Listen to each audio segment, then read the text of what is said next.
Good Tuesday evening to you. I'm Dakota Makris. A year and a half after the COVID-19 vaccine was approved, it is finally available for young children. Beginning this week, parents of children 6 months to 5 years old can now get their child the shot. COVID vaccines for children aged 6 months to 5 years old have received their final approval, and they could be here soon. Julia Sandor spoke to a health professional who says this could have a big impact in the state.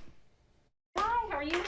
We gotta check you out today. Lexington pediatrician Dr. Katrina Hood says she's happy they'll be able to give children the vaccine in the upcoming weeks. If we can minimize the risk of exposing everyone to this virus and help our young ones, which tend to be the ones that spread it most because they don't know how to cover their mouth and keep from coughing in people's faces. So they end up being ones that can be sort of the ones to transmit it. According to the CDC, children who get the Moderna vaccine will receive 2 doses 28 days apart, and those who get the Pfizer vaccine will receive 2 doses 3 weeks apart, plus a 3rd dose at least 2 months after the second.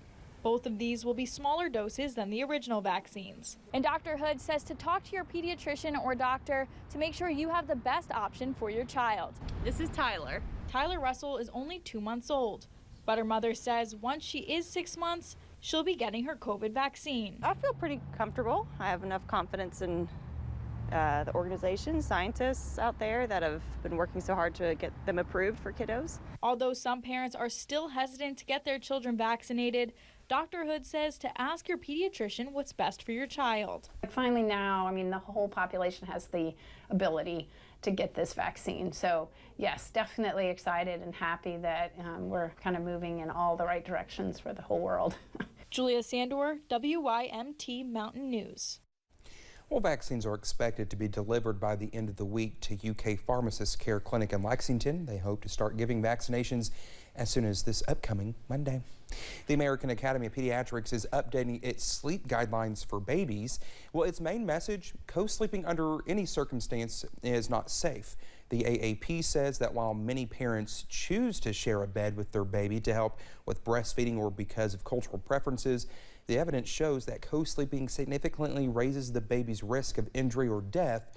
Well, the agency says some 3,500 infants die from sleep-related deaths every year in the U.S., many of them from socially disadvantaged communities.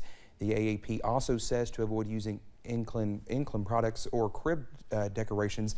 Well, it recommends parents put babies to sleep alone on a flat, firm mattress with a snug-fitted sheet, and instead of a blanket, use a swaddle sack. This is the first update to the AAP's sleep guidelines since 2016.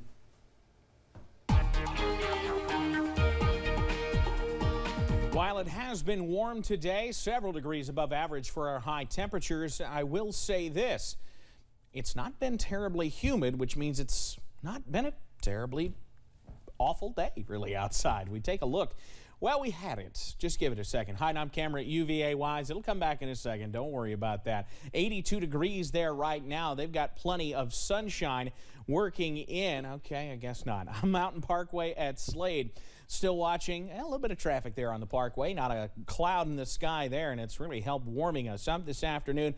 Low to mid-90s across the region. How about Irvin and Monticello checking in the middle 90s, 94, 93, Manchester, Jacksboro, and Middlesboro. But notice, dew points are in the 50s. So those feels-like temperatures are cooler than the air temperatures simply because we're able to evaporate some of that sweat when you sweat outside, so it feels cooler on the skin. Pinpoint Doppler, a clean sweep around the mountains. Nothing we have to worry about. We'll continue to see clear blue skies as we head through the rest of the evening, and looking pretty nice as we head into tonight. Middle 60s for those overnight lows. I've got the very latest, though, on when a few showers could work back into the forecast as soon as tomorrow, coming up in just a few minutes. Dakota? All right, Evan, thank you. Well, as Evan mentioned, today is the start of the summer solstice. It's the first day of summer astronomically in the northern hemisphere. With the longest and shortest night of the year, celebrations range from thousands of people gathering at Stonehenge in England to free yoga at New York's Times Square. The summer solstice ends with the start of the autumn equinox on September 22nd. Excessive heat causes more deaths in the U.S. than other weather-related disasters, including hurricanes, floods, and tornadoes combined. And scientists expect heat deaths will increase due to climate change. Kathy Bothman-McLeod, who studies climate change solutions, believes that naming heat waves could change that. If something is the silent killer, it needs a PR tactic and some branding. And we believe that if we give them a name, people pay attention. The proposal will also categorize the severity of heat waves on a scale from 1 to 3 using factors including the heat index, nighttime temperatures, and how fast. CDC researchers say May and June are the peak months for tick bites, and that sent people to the emergency room. The Northeast is the epicenter for ticks in the U.S., but last year, tick cases were reported in 48 states. Scientists say that's due to climate change. The CDC also reports that nearly 500,000 Americans get treatment for a bite every year. A tick bite can lead to an illness like Lyme disease that can affect your joints, heart, and nervous system. A bite from a Lone Star tick found in parts of the Northeast, South, and Midwest can cause you to be allergic to red meat. World famous DJ Fatboy Slim, known for songs like Praise You, has a new gig in the UK to help improve mental health. CBS's Ian Lee reports from London.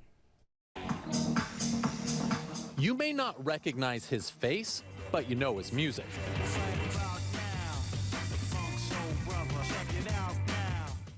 DJ Fatboy Slim has been turning tracks for decades. And right about now, Norman Cook, that's his real name, has found a new gig.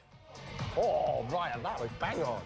He's passing on the tricks of the trade to help folks in his hometown in southern England improve their mental health. Music's helped me tremendously during my own mental health journey.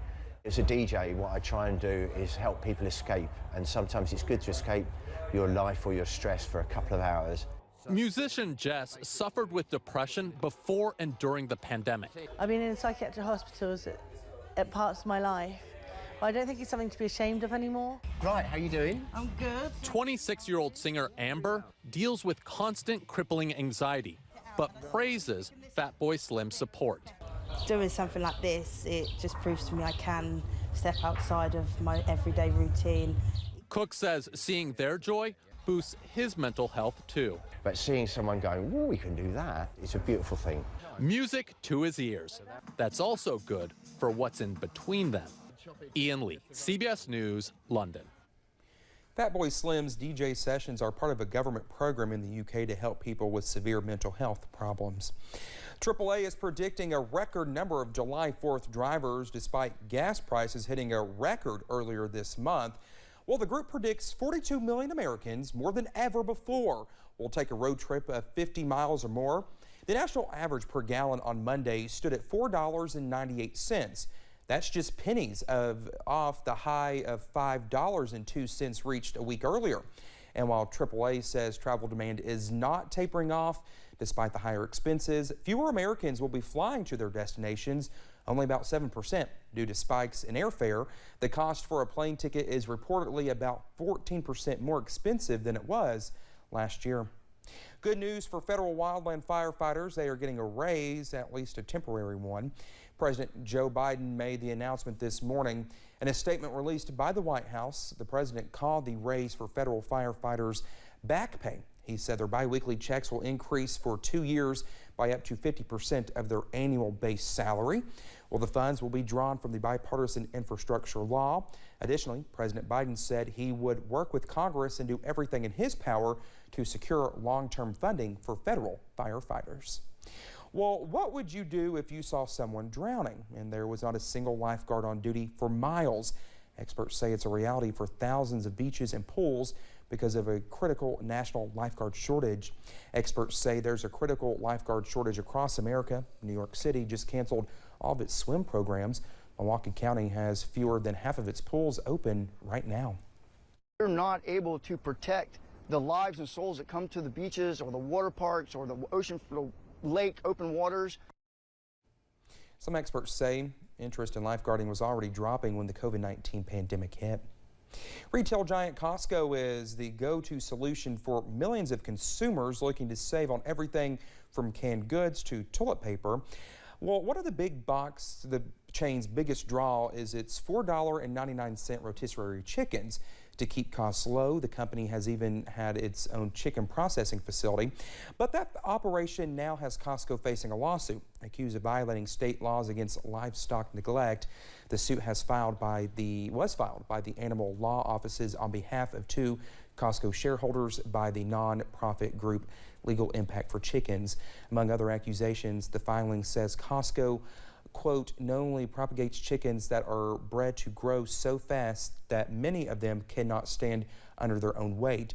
Costco did not immediately respond for requests for comment from outlets including Food and Wine and Business Insider. A Business Insider reports that Costco has said in the past it upholds ethical and humane processes. For many people, the name Kellogg is synonymous with cereal, but in a big shakeup, Kellogg is splitting into 3 different companies and is spinning off its cereal business. The first company will include Kellogg's North America cereal unit, which includes Fruit Loops, Frosted Flakes, and Rice Krispies. The second company become its snacking unit, which includes Cheez-Its, Pop-Tarts, and Pringles. And lastly, a new plant-based foods company that will be anchored by its Morningstar Farms brand. Kellogg explained that spinning off the companies will better position each business for growth. Well, their new names will be announced at a later time. The spinoffs are expected to be completed by the end of next year. Well, now for some sad news out of Louisville today. The Louisville Zoo announced the news that a newborn seal pup died yesterday. Emmy, the 7-week-old harbor seal pup, was born on April 29th as an offspring from mother Tony and father Oscar. Zoo officials said Emmy had been born underweight and had not been gaining back the weight as fast as expected, despite the care from her mother. Well, coming up at 5:30, experts say it will be a record year for weddings as pandemic-delayed nuptials finally take place. Next, the financial do's and don'ts if you got an invite. But first, more warm and humid weather is on tap for the next few days. I've got the latest on whether or not the forecast could include some showers and storms coming up.